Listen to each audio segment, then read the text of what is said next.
BKRsport Controversy Fridays. You guys have been loving it, I've been loving it, and you guys were the ones who chose what the topic is for today. If you aren't part of the BK Army yet, then first go down there, what you damn well go down there immediately, hit the subscribe button and also hit the little ding-a-ling-ling notification bell. But when you're down there, clicking on the notification bell, you have to click on the part where it alerts everything that we post here on BKRsport, because the community tab is where I put the poll for this. There was multiple options and you guys obviously chose the topic for today's video. Now in today's video, guys, it is a massive topic. It is incredibly massive because there is so much going on involving this, and there's been something else that has recently even changed the title of this video simply because something happened literally yesterday to add on to what we were originally going to speak about. 46% of you voted for is Drake going too far courtside with the Toronto Raptors. However, as you can see, the title of the video has changed because yesterday, Mark Stevens, Golden State Warriors shoving him. Yeah, we'll get into that. And there's been plenty of things recently that have kind of influenced this being an even bigger discussion point than just Drake alone. In BKRsport Controversy Fridays, what we do is we kind of get one side of the argument, we get the other side of the argument, and then kind of try and form and find a middle ground. We don't obviously have the right middle ground. There is no real right middle ground, but this is all about opinion. If you have a different opinion, the comment section is exactly where you go. Okay, so basically, if you don't know what's currently going on right now in the NBA, the basketball in America, there is a lot of problems going on right now in regards to fans and being too close to the court. Like, when I say too close, like, firstly, they're like a meter. Now, Americans, I'm not too sure of the comparison. I know I just got back from America, so I probably should damn well know. But it's about a meter or so from the court where the first line of fans sit. Now, with this, obviously, fans are paying exorbitant, like, massive amounts of money just for one ticket to a regular season game. I'm talking like $2,000 American to sit courtside at a Chicago Bulls game, and obviously we all know how the Chicago Bulls are going right now. However, with the playoffs and the finals, it just goes bigger and bigger and bigger. I'm talking like probably 20,000, 30,000, 50,000. I don't really know. All I know is that it's a lot of money to sit courtside. It is crazy money to sit courtside, and especially at a Golden State Warriors game. Now with this, obviously when you're that close to the court, you feel more inclusive, and you feel a part of the organization, the team. You feel like, you know, you're paying good money for this. You're paying great money for these seats. So you feel like you're actually inclusive with the team. Whether they admit it or not, they genuinely feel like they're a lot more inclusive with the team and a part of the team than in reality they actually are. Because obviously you're not going to feel as inclusive with the team if you're like at Staples Center and you're right up the top in the nosebleeds as the very last seat. In saying all this, why is this a big issue right now? Why is everyone complaining about fan interaction and what's actually going on? So on this side of the argument, there really is no argument here. I'm just kind of detailing sides. There's no real sides. Everyone understands they're in the wrong here, really. These fans that I'm referring to, the courtside fans, and obviously I'm specifically just referring to a few people. I'm not saying that every courtside fan is like this, but it is a slippery slope. Courtside fans have been literally stepping on the court or touching players or verbally abusing players or being well and truly over the top. Stepping on the genuine court is not included in the price of your ticket, champion. Or going and massaging the coach is not a part of the price of the ticket. Or shoving Kyle Lowry, that's not included in the price of a ticket. Watch the game. Watch the game. You're not involved in the game. You sit down and you watch the game. I'm not going to say sit down and shut up, because obviously that's not what I do. That's not what anyone should do. Get involved, get rowdy, get loud, support your team. But don't go over that line where you're accessing something that you're not allowed to access. And in my opinion, this more so refers to the fact that if you have money, does that separate you from people who don't have money? Should you be treated differently if you have money to those who don't have money? I'm a fan. I understand wanting to be a part of the game. I understand wanting to feel like you're inclusive with the organization, wanting to feel like you're inclusive with the team itself. But I also understand the boundaries. And these instances definitely jump over these boundaries. You allow this to happen, it'll eventually, people will push the boundaries. They'll utilize that, say that's okay, so why don't we try and see if this is okay? And then if that gets accepted, then is this okay? Then if that gets accepted, then is this okay? And then if that is where it draws the line, the whole reason that you're at this point is because you allowed something so far back that allowed people to start pushing the boundaries. Now the first one I'm going to talk about, there was a fan in Utah Jazz fan who racially abused Russell Westbrook. Now this guy, and I'm laughing at this, because this guy, after he racially abused him, Russell Westbrook came out and said, young man and his wife in the stands told me to get down on my knees like he used to. And for me, that's just completely disrespectful to me. I think it's racial. I think it's just inappropriate in the sense of there's no protection for the players. Now, a lot of people may be like, oh, he's calling you gay or something like that. Firstly, that's also not acceptable. And secondly, that's not what he was referring to. It was very racially motivated. I'm not going to get into the deep and intricacies of what that means, but it was racially motivated. Now, this guy came out and said that, you know, it was taken out of context, or it was misinterpreted or whatever. I'm sorry, but no, it wasn't, mate. No, it wasn't. You were deliberately trying to get a reaction out of Russell Westbrook, who is one of the guys in the NBA who is usually easy to get a reaction out of. Throughout my videos, guys, you know that I love to have banter with players. When it comes to plays in the baseball, I'm always yelling and screaming and trying to get a reaction out of people. Or when it's at the NRL or anywhere. I love the banter, and the players usually respond. They're usually having a bit of fun as well. Lorenzo Kane, for example, he was having a great time. We were both having good banter. What I'm trying to say is that it's easy to have banter with players and have fun with players and be involved by talking to them, because talking and screaming and getting involved like that is allowed. But stepping over the line is when you start to, you know, try and get a reaction by saying something as absolutely disgusting as what this man has said. I think everyone understands that this is completely wrong. I think everyone understands that this was well and truly over the line, and this man was banned for life. And I'll come back to this. Now, I understand, I agree with this, but it's just inconsistent with how fans are banned based on specific instances. When you're interacting with players verbally, it's really easy to get under their skin without crossing that line, without being racist. For example, when Lorenzo Kane struck out, I was like, that's a brilliant strikeout there, mate.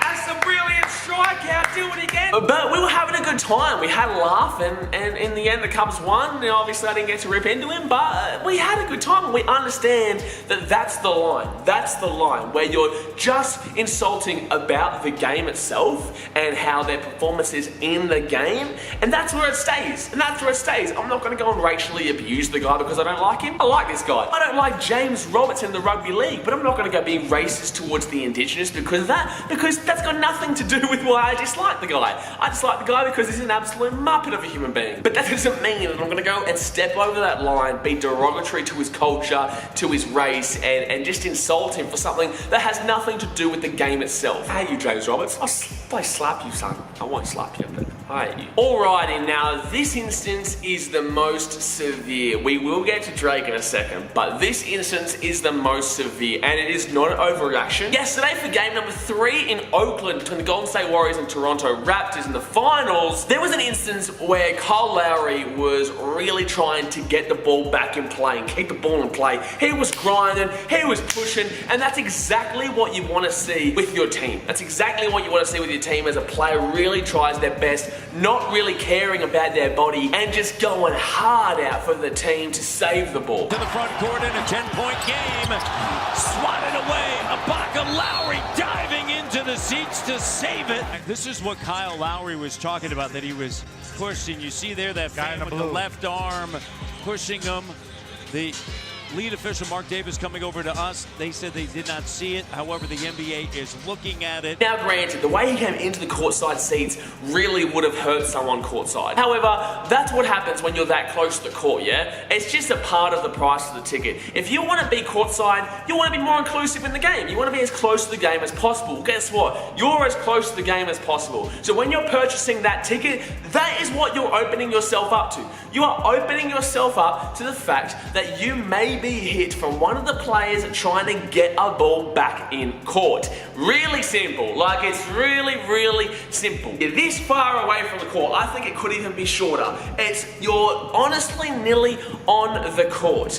Why are you surprised if someone from the court is coming at you trying to keep the ball that you're watching in play? Now, none of the people in this situation actually were upset. Were the ones who got hit. None of the people that, had been bulldozed had actually been upset. On the other hand, you've got to fan on the right. Now, this fan is an investor in the Golden State Warriors basketball organization. His name is Mark Stevens. You'd think that someone of this notoriety, you'd think that somebody of this professionalism would understand, you know, the boundaries of courtside seats. He let his emotions get carried away with him, even though he wasn't involved in the situation whatsoever, and shoved Kyle Lowry. Now, a lot of people are like, oh, yeah, I just shoved him a little bit, like it's just a love tap. Like, who cares?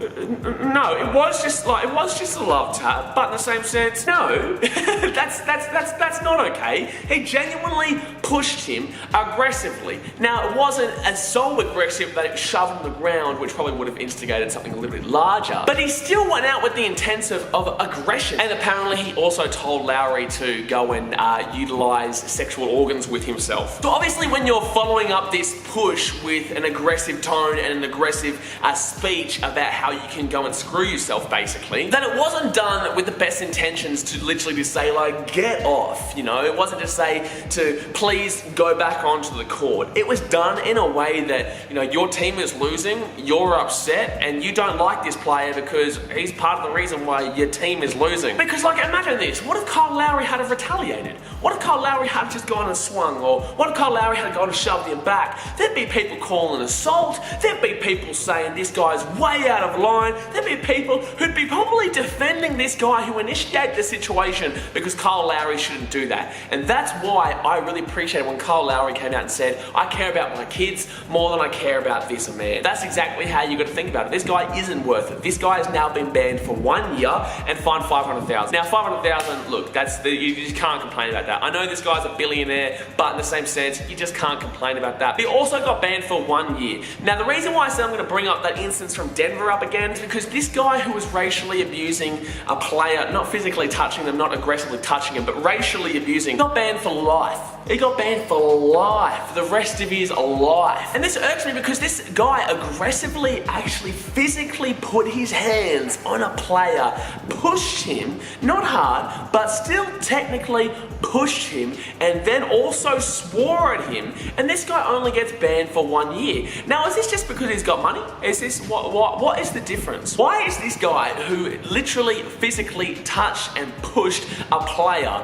not getting the same kind of ban that some guy in Denver who racially abused a player, he got lifetime? So why is this guy's a year and why is this guy's life? This is just as bad, if not worse, than when that happened. So this guy, is it simply because he's got money, NBA? Is it because this guy is wealthier than the other dude? Is it because this guy invests in your organization? Is that why he doesn't get anywhere near the amount of ban as the other guy? Both these instances are not acceptable. Both these instances are high degree not acceptable. And there's 100% a fact that both these guys deserve to be banned. But I just don't understand the consistency of banning one guy for life and banning one guy for 1 year. That will go quickly, man. That will go quickly, and then this dude's sitting back in the exact same seat. But I'm just saying, it's bullshit. This guy should be banned for life. 1 year is ridiculous. Lastly, though, big dog, Mr. Drake of the Toronto Raptors. Now, I love Drake. I love what he does with the Toronto Raptors. I believe he's partially invested in the organization, and I honestly love what Drake does. However, he does step over the line. He does step over the line. He does act like he can do more simply because he's the ambassador for the Toronto Raptors. And obviously, I believe behind closed doors, they're actually encouraging him to be more like this. It's giving great advertisement to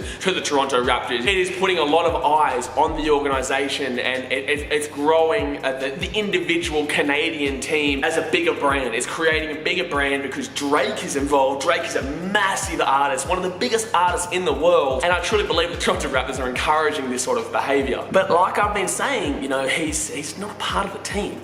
You know, he's an ambassador, he's a big fan, he's a massive die-hard fan, and that's what I respect and appreciate. But stand up, jump up, but don't leave your box of a seat. So when I think of courtside seats, or seats in general, you've got a box that is your own. There is a segregational box where it's bang, bang. This box is like your personal space. You do whatever you want with your personal space. You get up, you do whatever you want in this box. You don't run up and down the court like Drake does. You're not a coach. You're not a part of the coaching staff. You're an ambassador for the team based on your support as a fan. Being the fact that you're a fan, that means that you're in your box. Stay in your box. You don't come out there and start massaging the coach and stuff like that. Like, that's funny as shit. Like, that's cracker. But it's not okay because it's a slippery slope to the fact that people think that they can go and spend a lot of money and interact with the players to that ability. Just because you have money doesn't mean that you're better than anybody else. And that's what's kind of, you know, initiating these fans to think they can do whatever they want to do because they've got money and no one's doing anything about it. The more money you pay, the closer you feel to the action. But the point of that matter is, the key words there are closer to the action, not in the action. And that's us all wrapped up, guys. I confidently tell you my opinion on this because I truly believe in every single word that I'm saying in this. These instances may seem soft to exaggerate like this, but it's not soft. It's still the technicality of touching, aggressively pushing, swearing, racially abusing. It's just, it's all a slippery slope. Get in line with it now, cut it out here so that it can't evolve down here. Anyway, guys, let's get to it in today's video. If you did like it, please give me thumbs up so I know that you're enjoying this content. You guys have been smashing the thumbs up button lately, been absolutely killing it, so I really appreciate that. If you aren't a part of the BK Army yet, then what are you damn well doing, son? Go down there, right there. Right, actually, it could be on that. No, wait, which side are we on here? If it's like, it's facing this way. It's down here. This is where the subscribe, no, it is over here. It is over here. It's the subscribe button's right there. Hit the little ding-a-ling-a-ling notification bell so you get a notification every time we upload. And like I said, guys, click on the notification bell and make sure you're getting notifications for everything we upload because then you can be involved in the polling process of next week's BKRsport controversy discussion and you can be involved with all the community posts that I put up as well. But anyway, guys, thanks for watching. Catch you later.